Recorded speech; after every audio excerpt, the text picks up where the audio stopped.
ಮಾಧ್ಯಮ ಮಿತ್ರರಿಗೂ ಮತ್ತು ಎಲ್ಲ ನಮ್ಮ ಬೆಳಗಾವಿ ಜಿಲ್ಲೆಯ ಹಣಬರ ಸಮಾಜದ ಮುಖಂಡರಿಗೂ ಮತ್ತು ಎಲ್ಲ ಸಮಸ್ತ ಬೆಳಗಾವಿ ಜಿಲ್ಲೆಯ ಹಾಗೂ ನಮ್ಮ ಕರ್ನಾಟಕ ರಾಜ್ಯದಲ್ಲಿಯ ಎಲ್ಲ ಹಣಬರ ಸಮಾಜದ ಬಂಧುಗಳಿಗೂ ವಂದಿಸುತ್ತಾ, ಈಗ ನಮ್ಮ ಗಣ ಸರ್ಕಾರವು, ಕರ್ನಾಟಕ ಸರ್ಕಾರವು ಸಾಮಾಜಿಕ, ಆರ್ಥಿಕ ಮತ್ತು ಶೈಕ್ಷಣಿಕವಾಗಿ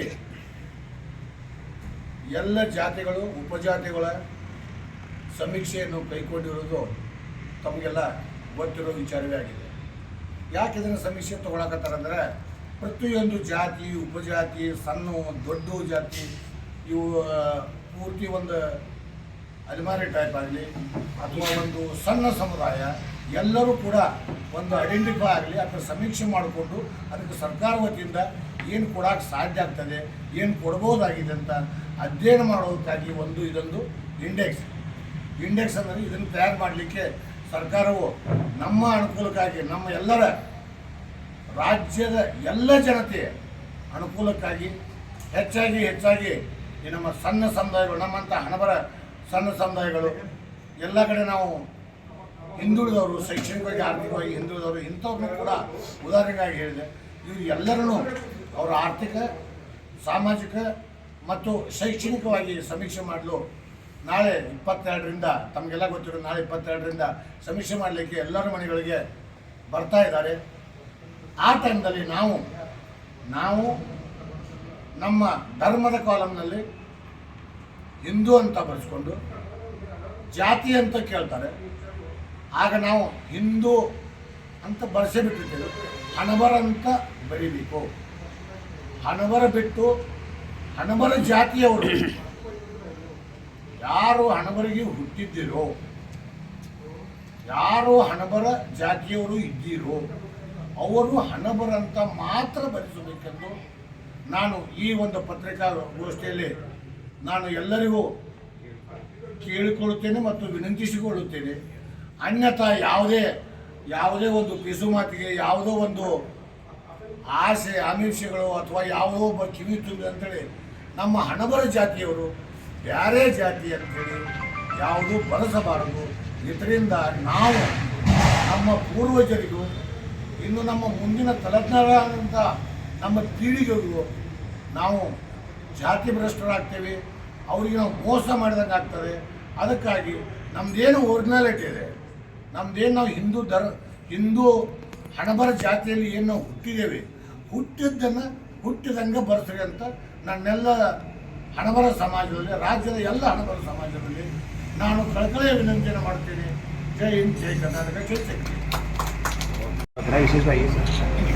ಸರ್ಕಾರಕ್ಕೆ ಮನವಿ ಮಾಡೋದಂದರೆ, ನಾವು ಮೊದಲು ನಾವು ಒಂದು 2-3 ಬಾರಿ ಸನ್ಮಾನ್ಯ ಶ್ರೀ ಸಿದ್ದರಾಮಯ್ಯ ಸಾಹೇಬರು, ನಾಗರಾಜ್ ಯಾದವ್ ಅವರ ನೇತೃತ್ವದಲ್ಲಿ ಅವರನ್ನು ಕೂಡ ಭೇಟಿ ಮಾಡಿದಾಗ ನಾವು ಕೆಲವಾರು ನಾವು ಅಲೆಮಾರಿ ಜನಾಂಗ, ನಾವು ಗುಡ್ಡದಲ್ಲಿ ಆಕಳ ಕಾಯ್ಕೊಂತ ತಿರುಗಾಡ್ತಕ್ಕಂಥ ನಮ್ಮ ಪೂರ್ವಜರಿಂದ ಬಂದಂಥವ್ರು, ನಮ್ಮ ಅಲೆಮಾರಿ ಸಮಾಜಕ್ಕೆ ಸೇರಿಸಬೇಕು ಅಂತೇಳಿ ನಾವು ಈಗಾಗಲೇ ನಾಗರಾಜ್ ಯಾದವ್ ಸರ್ ನೇತೃತ್ವದಲ್ಲಿ ನಾವು ಮನವಿಯನ್ನು ಸಲ್ಲಿಸಿದ್ದೇವೆ.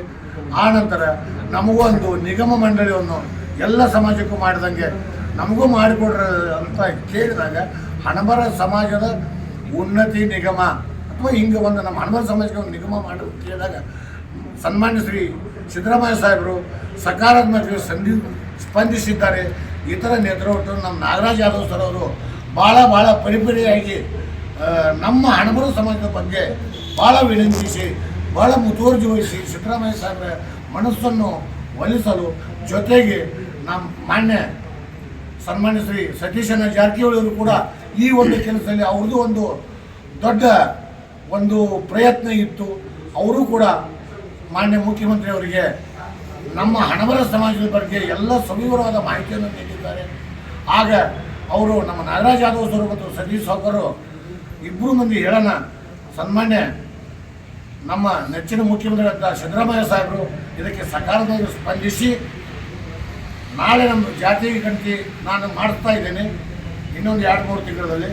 ಆಗ ನಿಮ್ಮ ಸಮಾಜವನ್ನು, ನಿಮ್ಮ ಜಾತಿಯನ್ನು ಬರೆಸ್ರಿ, ಅದ್ರ ಬಗ್ಗೆ ನಾನು ಸವಿವರದ ವರದಿಗಳನ್ನು ತಗೊಂಡು ಇದನ್ನು ನಾನು ಇದೇ ವರ್ಷ ಅಥವಾ ನೆಕ್ಸ್ಟ್ ಬಜೆಟ್ ಒಳಗೆ ಮಾಡಿಕೊಡುವಂಥ ವ್ಯವಸ್ಥೆ ಮಾಡ್ತೀನಿ ಅಂತೇಳಿ ಮಾನ್ಯ ಸತೀಶ್ ಜಾರಕಿಹೊಳಿ ಮತ್ತು ನಾಗರಾಜ್ ಯಾದವ್, ನಮ್ಮ ಸಮಾಜದ ಮುಖಂಡರಾದಂಥ ನಾಗರಾಜ್ ಯಾದವ್ ಅವ್ರ ಮುಂದೆ ನಮಗೆಲ್ಲರಿಗೂ ಆಶ್ವಾಸನೆ ನೀಡಿದ್ದಾರೆ. ಅವರ ಆಶ್ವಾಸನೆ ನಮಗೆ ನೀಡಿದಾರೆ. ನಮ್ಮ ಜಾತಿ ನಾವು ಬಿಟ್ಟು ಬೇರೆ ಜಾತಿ ಬರೆಸಬಾರ್ದು. ನೀವೇನು ಒರಿಜಿನಾಲಿಟಿಯಿಂದ ನೀವು ಯಾವ ಜಾತಿಗಿದೆಯೋ ಅದನ್ನ ಜಾತಿ ಬರ್ತೀವಿ, ಅದೇ ಹಿಂದೂ ಹಣಬರ ಜಾತಿ. ಅವ್ರು ಬೇರೆದವರು ಬೇರೆ ಜಾತಿ ಬರ್ಸ್ಕೊಳ್ಳಿ, ಅದಕ್ಕೆ ನಮ್ದೇನು ಅಭ್ಯಂತರವಿಲ್ಲ. ಸರ್, ಈಗ ನಾವಿದ್ದವರು ನಮ್ಮ ಜಾತಿಯನ್ನು ಮಾತ್ರ ಬರ್ತೀವಿ, ಅನ್ಯತಾ ಬೇರೆ ಜಾತಿಯನ್ನು ಬರ್ಸ್ಕೊಳ್ಬೇಡ. ರಾಜ್ಯದಲ್ಲಿ ನಿಮ್ಮ ಸಮುದಾಯ ಎಷ್ಟು ಜನಸಂಖ್ಯೆ ಇದೆ ಅಂತ? ನಾವು ಹಣಬರ ಸಮಾಜದವರು ಇಲ್ಲಂದ್ರೂ ಕೂಡ ನನಗೆ ಸಿಕ್ಕಂಥ ಅಂಕಿಅಂಶಗಳ ಪ್ರಕಾರ ಹಣಬರ ಅನ್ನುವಂಥ ಸಮಾಜನೇ 6 ಲಕ್ಷ ಜನ ಇದ್ದೀವಿ. ನಮಗೆ ಸಮಾಂತರವಾಗಿ ನಮ್ಮ ಸಾಮಾಜಿಕವಾಗಿ ಇರ್ತಕ್ಕಂಥ ನಮ್ಮ ಮಹಾರಾಷ್ಟ್ರದ ಬೆಲ್ಟ್ನಲ್ಲಿ ಇಲ್ಲದರೂ 8 ಲಕ್ಷ ಜನ ನಾವು ಗೌಳಿ ಅಂತ ಗುರುತ ಮಾಡ್ಕೊತೀವಿ. ಹೊರತಾಗಿ ನಾವು ಹಣಬರ ಮತ್ತು ಕೃಷ್ಣ ಗೌಳಿ ಅಂತಕ್ಕಂಥ ಇವು ಸಾಮಾಜಿಕವಾಗಿ ನಾವು ನಮ್ಮ ಜೊತೆ ಮತ್ತೆ ಯಾರೂ ಇಲ್ಲ. ನಾವು ಹಣಬರು ಮಾತ್ರ ಇಲ್ಲಿ ಕರ್ನಾಟಕದಲ್ಲಿ ಇರ್ತೇವೆ. ಜನರ ಜಾಗೃತಿಗಾಗಿ ನಾವೊಂದು ನಿವೇದನೆಯನ್ನು ಮಾಡಿದ್ದೀವಿ. ಅದನ್ನು ನಮ್ಮ ಧರ್ಮದ ಗುರುಗಳಾಗಿರ್ತಕ್ಕಂಥ ಕೃಷ್ಣ ಕುಮಾರ ಸ್ವಾಮಿಗಳು ಬಿಡುಗಡೆ ಮಾಡಬೇಕಂತ ಕೇಳ್ಕೊಳ್ತೀವಿ.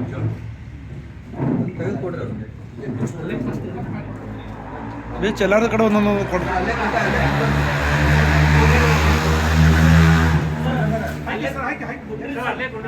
ಅಲ್ಲೇ ಕೊಂಡ್ರಿ ಸರ್.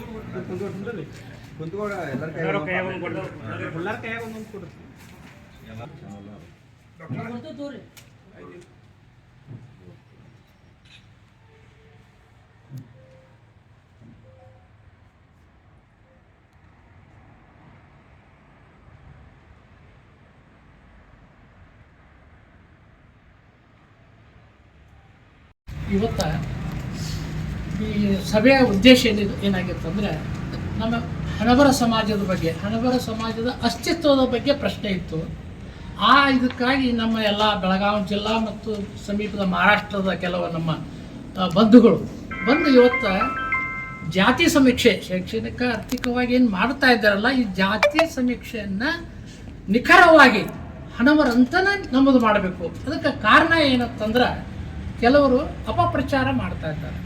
ಇದರಲ್ಲಿ ನೀವು ಈ ಸಮಾಜ ಬೇರೆ ಹಚ್ಚಿದ್ರೆ ನಿಮ್ಗೆ ಅದರದ್ದು ಲಾಭ ಸಿಗ್ತದಂತೆ. ದಯವಿಟ್ಟು ನಮ್ಮೆಲ್ಲ ಕರ್ನಾಟಕದಲ್ಲಿರ್ತಕ್ಕಂಥ ಎಲ್ಲ ಹಣಬರ ಬಂಧುಗಳು, ಬೆಳಗಾವಿ, ಬಿಜಾಪುರ, ಧಾರವಾಡ, ಗದಗ, ಹಾವೇರಿ, ಇಷ್ಟು ಜಿಲ್ಲಾದೇನು ಒಂದು 7-10 ಲಕ್ಷ ಜನ ಅಂತ ನಾವು ಅಂದಾಜವಾಗಿ ಹೇಳ್ತೇವೆ. ಅಷ್ಟು ಎಲ್ಲ ಜನರಿಗೆ ನಾವು ಏನು ಮನವಿ ಮಾಡ್ತಾ ಇರೋದಂದ್ರೆ, ಹಣಬರತ್ತು ಒಂದೇ ಶಬ್ದ ಹಾಕಬೇಕು. ನಮ್ಮಲ್ಲಿ ಉಪಜಾತಿ ಅನ್ನೋದಿಲ್ಲ. ನಾವು ಹಣಬರ ಅಂತ ಯಾಕೆ ಹಾಕಬೇಕಂದ್ರೆ, ಹಣಬರದ ಅತಿ ಮೈನರ್ ಕಮ್ಯುನಿಟಿ ನಮ್ಮದು. ಇದನ್ನು ಈ ವಿಷಯವನ್ನು ಈ ಒಂದು ಹಣಬರ ಸಮಾಜದ ಬಗ್ಗೆ ಮಾನ್ಯ ಪ್ರಭಾಕರ ಕೋರೆ ಸಾಹೇಬರು ರಾಜ್ಯಸಭೆಯಲ್ಲಿ ಉಲ್ಲೇಖ ಮಾಡಿದ್ದಾರೆ. ಹಣಬರ ಅನ್ನೋದು ಭಾಳ ಒಂದು ಅತಿ ಒಂದು ಚಿಕ್ಕ ಸಮುದಾಯ. ಅಲೆಮಾರಿಗಿಂತನೂ ಅತಿ ಅಲೆಮಾರಿ ಅಂದ್ರೂ ಅಡ್ಡಿ ಇಲ್ಲ. ನಾವು ಆಕಳಕಾಯಿ ಅವರ ಕೃಷ್ಣನ ವಂಶಜರು ನಾವು. ಆದ ಕಾರಣ ಎಲ್ಲ ಸಮಾಜ ಬಂಧುಗಳಲ್ಲಿ ನಾ ಏನು ವಿನಂತಿ ಮಾಡಿದ್ರೆ, ಯಾವ ಆಮಿಷಕ್ಕೆ ನೀವು ಒಡ್ಡಬೇಡ್ರಿ, ಯಾವ ಆಮಿಷಕ್ಕೆ ಒಳಗಾಗಬೇಡ್ರಿ. ದಯವಿಟ್ಟು ಹಣಬರ ಸಮಾಜ ಅಂತ ನೀವು ನಮೂದು ಮಾಡಿರಿ. ಮತ್ತು ಬೆಳಗಾವಿ ಜಿಲ್ಲೆಯಲ್ಲಿ ತಾವೇನು ಕೇಳಿದ್ರಲ್ಲ, 2 ಲೋಕಸಭಾ ಕ್ಷೇತ್ರದೊಳಗೆ ನಾವು ನಿರ್ಣಾಯಕ ಮತದಾರದೆವು. 18 ಲೋಕಸಭಾ ಇದ್ದರೆ ಅದರಲ್ಲಿ 14 ಲೋಕಸಭಾ ನಮ್ಮ ಹಣಬರ ಜಾತಿಯ ಮತಗಳ ಮೇಲೆ ಅವಲಂಬನೆ ಅದ. MLA ಕ್ಷೇತ್ರದೊಳಗೆ, ಲೋಕಸಭಾದೊಳಗೆ ಇಲ್ಲಂದ್ರೂ 1.5 ಲಕ್ಷ ಜನ ನಮ್ಮ ವೋಟಿಂಗ್ ಅದ. ಅದಕ್ಕೆ ಯಾವುದೋ ರಾಜಕೀಯ ಜನ, ನೀವು ಇವತ್ತು ಗೊತ್ತದ, ರಾಜಕೀಯ ಜನ ಇವತ್ತು ಏನಾದರೂ ನಮಗೆ ಸೌಲಭ್ಯ ಕೊಡಬೇಕಾದ್ರೆ ನಮ್ಮ ಅಂಕಿ ಸಂಖ್ಯೆಗಳು ಮುಖ್ಯ. ಇವು ಸಮೀಕ್ಷೆ ಮಾಡೋದೆಲ್ಲ ಇವು ಏನದ, ಯಾವುದಾದ್ರು ಕೇಂದ್ರ ಮಾಡಲಿ, ರಾಜ್ಯ ಸರ್ಕಾರ ಮಾಡಲಿ, ಅಂಕಿ ಸಂಖ್ಯೆಗಳ ಮೇಲೆ ಅವರಿಗೆ ನಮಗೆ ಸಮಾನವಾದ ಹಂಚಿಕೆಯನ್ನು ಮಾಡ್ತಾರೆ. ಇದು ಪ್ರಜಾಪ್ರಭುತ್ವ. ಪ್ರಜಾಪ್ರಭುತ್ವ ಅಂದರೆ ಜನರ ಸರ್ಕಾರ, ಜನರಿಂದ ಸರ್ಕಾರ, ಜನರಿಗಾಗಿ ಸರ್ಕಾರ. ಇದು ಜನರಿಗಾಗಿ ಸರ್ಕಾರ ಇರೋದ್ರಿಂದ ದಯವಿಟ್ಟು ಅದರ ಹಕ್ಕನ್ನು, ಅದರ ಒಂದು ಲಾಭವನ್ನು ನಾವು ಪಡ್ಕೋಬೇಕು. ಅದಕ್ಕೆ ನಾವೇನೈತಿ ಎಲ್ಲ ಬಂಧುಗಳಿಗೆ ನಾ ಏನು ವಿನಂತಿ ಮಾಡೋದಂದರೆ, ದಯವಿಟ್ಟು ಹಣಬರಂತ ಅದನ್ನು ಮೆನ್ಷನ್ ಮಾಡಿರಿ. ಇವೆಲ್ಲ ಕೂಡಿದಂಥ ಬಂಧುಗಳಿಗೆ ನಾನು ಹೇಳ್ತಿದ್ದನು, ಸಾಧ್ಯ ಇದ್ದಷ್ಟು ನಿಮ್ಮ ಯಾರ್ಯಾರು ಸಂಬಂಧಿಕರದಾರ ಅವರಿಗೆಲ್ಲ ಫೋನ್ ಮುಖಾಂತರ ಒಂದು ವಾಟ್ಸಪ್ ಮುಖಾಂತರ ಹೇಳಿ ಅದನ್ನು ನಮೂದು ಮಾಡ್ಬೇಕಂತ ಹೇಳಿ ತಮ್ಮೆಲ್ಲರಿಗೂ ನಾವು ವಂದಿಸಿ, ತಾವು ಮಾಧ್ಯಮ ಮಿತ್ರರು ಬಂದು ಇಲ್ಲಿ ನಮಗೆಲ್ಲ ಸಹಕಾರ ಪಡ್ತದಕ್ಕೂ ನಿಮಗೂ ನಾನು ತುಂಬವಾದ ಒಂದು ಹೃದಯಪೂರ್ವಕವಾದ ಧನ್ಯವಾದಗಳನ್ನು ಅರ್ಪಿಸಿ ನನ್ನ 4 ಮಾತನ್ನು ಮುಗಿಸ್ತಾ ಇದ್ದೀನಿ. ಇದು ರೆಲೆವೆಂಟ್ ಕ್ವೆಶನ್. ಏನಾಗಿದೆ ಅಂದರೆ ಮಹಾರಾಷ್ಟ್ರದ ಬಾರ್ಡರ್ ಏನಂದ್ರೆ ಆಗಲಾಗಲಿ, ಈಗ ನಿಪ್ಪಾಣಿ ಆಗಿಲ್ರಿ, ಆಮೇಲೆ ಈ ಕಡೆ ಆ ಕಡೆ ಆಡಿ ಗಡಿಗ್ಲಸು ಹಲ್ಕರ್ಣಿ, ಹಲ್ಕರ್ಣಿ ಎಲ್ಲ ಇವೆಲ್ಲ ಮಹಾರಾಷ್ಟ್ರದಾಗ ನಾವು ಹಣಬರು ನಾವು ಕೃಷ್ಣ ಗೌಳಿ ಎಲ್ಲ ನಾವು ನಮ್ಮ ತಂಗಿಯರು ಕೊಟ್ಟಿವಿ, ಎಲ್ಲ ಹೆಣ್ಮಕ್ಳು ತಂದೀವಿ, ನಮ್ಮ ಸೊಸೆಯರು ಅದಾರ, ಇವೆಲ್ಲ ಬಾರ್ಡರ್ದಾಗ ನಮ್ಮ ಜನ ಅದ. ಅದಕ್ಕೆ ನಾವು ಏನು ಅಲ್ಲಿ ಏನು ಮಾಡಿದ್ರು ಅಂದರೆ ಭಾಷೆ ಬದಲಾಗಿ ಅವರು ಕೃಷ್ಣ ಗೌಳಿ ಅಂತ ಹಚ್ಕೊಂಡಿದ್ದಾರೆ, ನಾವು ಪ್ಯೂರ್ ಹಣಬರ್ ಅಂತ ಹಚ್ಕೊಂಡಿದ್ದೀವಿ. ಇವು ಎರಡು ಬಿಟ್ಟರೆ ಮಾತ್ರ ನಮಗೆ ಬೇರೆ ಉಪಜಾತಿ ಇಲ್ಲ.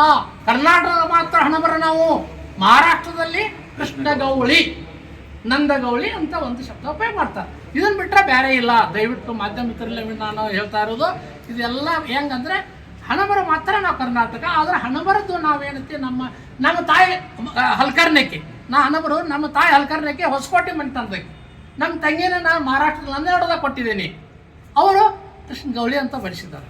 ಆದರೆ ನಾವು ಎಲ್ಲ ನಮ್ಮದೇನದ ನಾವು ಹಣಬರ ಜಾತಿ. ಮಿತ್ರರೇ, ಈಗ ನಾವು ಹಣಬರ್ ಜನರಲ್ಲಿ ಜಾಗೃತಿ ಮಾಡಲಿಕ್ಕೆ ಇಲ್ಲೆಲ್ಲ ಕೂಡಿದ್ದೀವಿ.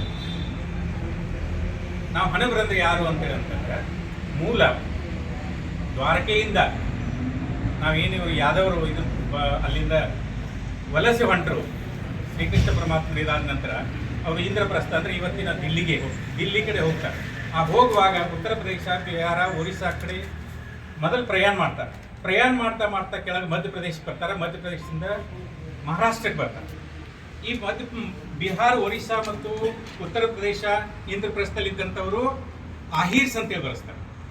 ಈ ಮಧ್ಯಪ್ರದೇಶದ ಒಂದು ದಕ್ಷಿಣ ಭಾಗದಲ್ಲಿದ್ದಂಥವರು ಅವರು ರಾವುತ್ ಅಂತೇಳಿ ಬರೆಸ್ತಾರೆ. ಇಲ್ಲಿ ಮಹಾರಾಷ್ಟ್ರದಲ್ಲಿ ಅಂದರೆ ಇಲ್ಲಿಂದ ಮಹಾರಾಷ್ಟ್ರಕ್ಕೆ ಬಂದೀವಿ, ಮಹಾರಾಷ್ಟ್ರದಿಂದ ನಾವು ಕರ್ನಾಟಕ ಬಂದಾಗ ಇವತ್ತಿನ ಬಸವ ಕಲ್ಯಾಣದ ಮುಖಾಂತರ ದ್ರಾವಿಡದ ರಾಜ್ಯಗಳಿಗೂ ಕೂಡ ಈ ಯಾದವರು ಬರ್ತಾರೆ. ಈ ಬಂದಾಗ ಇಲ್ಲೇನಾಯ್ತು, ಮಹಾರಾಷ್ಟ್ರದಲ್ಲಿದ್ದಂಥವರು ಕೃಷ್ಣ ಗೌಳಿ, ನಂದಗೌಳಿ ಅಂತ ಬರೆಸ್ಕೊಂಡ್ರು. ಇಲ್ಲಿ ನಮ್ದೇನು ಮೂಲ ಉದ್ಯೋಗ ಏನಪ್ಪಾ ಅಂತಂದ್ರೆ ಆಕಳು ಕಾಯುವುದು ನಮ್ಮ ಮೂಲ ಉದ್ಯೋಗ, ಹೈನೋದ್ಯಮ ನಮ್ಮ ಮೂಲ ಉದ್ಯೋಗ. ಹೈನೋದ್ಯಮ ಅಂದಿನ ಸಂಪತ್ತಿನ ಮೂಲವಾಗಿತ್ತು. ಅದರಿಂದ ಅವರು ಹೈನದವರು ಅಂತೇಳಿ ಕರ್ಕೊಂತಾನೆ ಏನಾಯ್ತು, ಹಣಬರ್ ಅನ್ನುವಂಥ ಶಬ್ದ ಇದು ಬಂತು. ಇದು ಯಾವಾಗಿಂದ ಬಂದದಂತಂದ್ರೆ 1187ರಲ್ಲಿ ಯಾದವ ಸಾಮ್ರಾಜ್ಯದ ಸ್ಥಾಪನೆ ಆಯ್ತಲ್ಲ, ಅಲ್ಲಿಂದ ಇಲ್ಲಿಯವರೆಗೂ ಹಣಬರು. ನಾವು ಉತ್ತರ ಕರ್ನಾಟಕದಲ್ಲಿ ಎಷ್ಟದೀವಿ, ಉತ್ತರ ಕರ್ನಾಟಕದಲ್ಲಿ ಇದ್ದಂಥವರೆಲ್ಲರೂ ಹಣಬರು. ಯಾಕಂದ್ರೆ ಹೈನೋದ್ಯಮವನ್ನು ನಂಬಿದವರು ಹಣಬರು. ಹೈನದವರ ಅಪಭ್ರಂಶವಾಗಿ ಹಣಬರ ಅಂತಿಕಾರ ಅಲ್ಲಿಂದ ಇಲ್ಲಿ ತನಕ ಬಂದದ. ನಾವೆಲ್ಲರೂ ಹಣಬರು. ಅದಕ್ಕೆ ಇನ್ನು ಮುಂದನೂ ಕೂಡ ಹಣಬರಾಗಿರೋಣ. ಇದು ಇಲ್ಲಿ ಏನಾದರೂ ನಾವು ಬದಲಾವಣೆ ಮಾಡಿ ನಮ್ಮ ಮಕ್ಕಳಿಗೆ ನಾವು ತೊಂದರೆ ಮಾಡೋದು ಬೇಡ. ಯಾಕಂತಂದ್ರೆ ನಮ್ಮ ಜಾತಿನ ನಮ್ಮ ಮಕ್ಕಳಿಗೆ ಬರ್ತದೆ, ನಮ್ಮ ಅಜ್ಜನ ಜಾತಿ ನನಗೆ ಬಂದಂಗ ನಮ್ಮ ಜಾತಿ ನಮ್ಮ ಮಕ್ಕಳಿಗೆ ಬರ್ತದೆ. ನಮ್ಮ ಮಕ್ಕಳ ಜಾತಿಯನ್ನು ನಾವು ಏನಾದರೂ ಈಗ ಯಾರೋ ಏನೋ ಹೇಳಿದ್ರು ಅಂತ ಬದಲು ಮಾಡಿದ್ವಿ ಅಂತಂದ್ರೆ ನಮ್ಮ ಮಕ್ಕಳು ತೊಂದರೆಗಳು ಪಡ್ತಾರೆ. ಅದಕ್ಕೆ ನಮ್ಮ ಹಣಬರ ಜನ ಏನದ, ಕರ್ನಾಟಕದಲ್ಲಿರ್ತಕ್ಕಂಥ ಹಣಬರ ಜನ ಹಿಂದೂ ಒಂದನೇ ಜಾತಿ, ಧರ್ಮದಲ್ಲಿ ನಂಬರ್ 1 ಅದು ಹಿಂದೂ, ಜಾತಿಯಲ್ಲಿ ಹಣಬರ್ 456 ಕೋಡ್ ನಂಬರ್, ಅದು 456 ಹಣಬರ್ ಕೋಡ್ ನಂಬರು. ಮತ್ತು ಧರ್ಮದ್ದು ಒಂದು ನಂಬರ್ 1 ಈ ಕೋಡ್ ನಂಬರನ್ನು ಎಲ್ಲರೂ ಬರೆಸ್ಬೇಕು ಅಂತ ಅಷ್ಟನ್ನು ನಾವು ಹೇಳ್ತಾ ಇದ್ದೀವಿ. ಬೇರೆದೇನಿಲ್ಲ. ನಮ್ಮ ಜಾತಿ ನಮ್ಮ ಹಣಬರ ಜಾತಿ ಹಣಬರಲ್ಲಿರ್ತಕ್ಕಂಥ ಎಲ್ಲರಿಗೂ ಅದು ನೋಂದಣಿ ಆಗಬೇಕು ಅನ್ನುವಂಥ ಜಾಗೃತಿಯನ್ನು ಮೂಡಿಸುವುದಕ್ಕೋಸ್ಕರ ಇಲ್ಲಿ ನಾವು ತಮ್ಮನ್ನು ಕಲಿತೀವಿ. ಮತ್ತು ಪ್ರತಿ ಪತ್ರಿಕಾ ಪ್ರಕಟಣೆಯನ್ನು ಕೂಡ ನಮ್ಮ ಧರ್ಮದ ಗುರುಗಳಾದಂಥ ಕೃಷ್ಣ ಕುಮಾರ್ ಗುರುಗಳ ಅಮೃತ ಹಸ್ತದಿಂದ ಬಿಡುಗಡೆ ಮಾಡಿದ್ದೀವಿ. ನೀವು ಕೂಡ ನಮಗೆ ಇದರಲ್ಲಿ ಕೈ ಜೋಡಿಸಿ ಹಣಬರಾಗಿ ಉಳಿಯುವಂತೆ ನೀವು ಮಾಡ್ರಿ ಅಂತ ಅನ್ನುವಂಥ ಮಾತನ್ನು ನಾನು ಹೇಳಿ ಮುಗಿಸ್ತೀನಿ. ಜೈ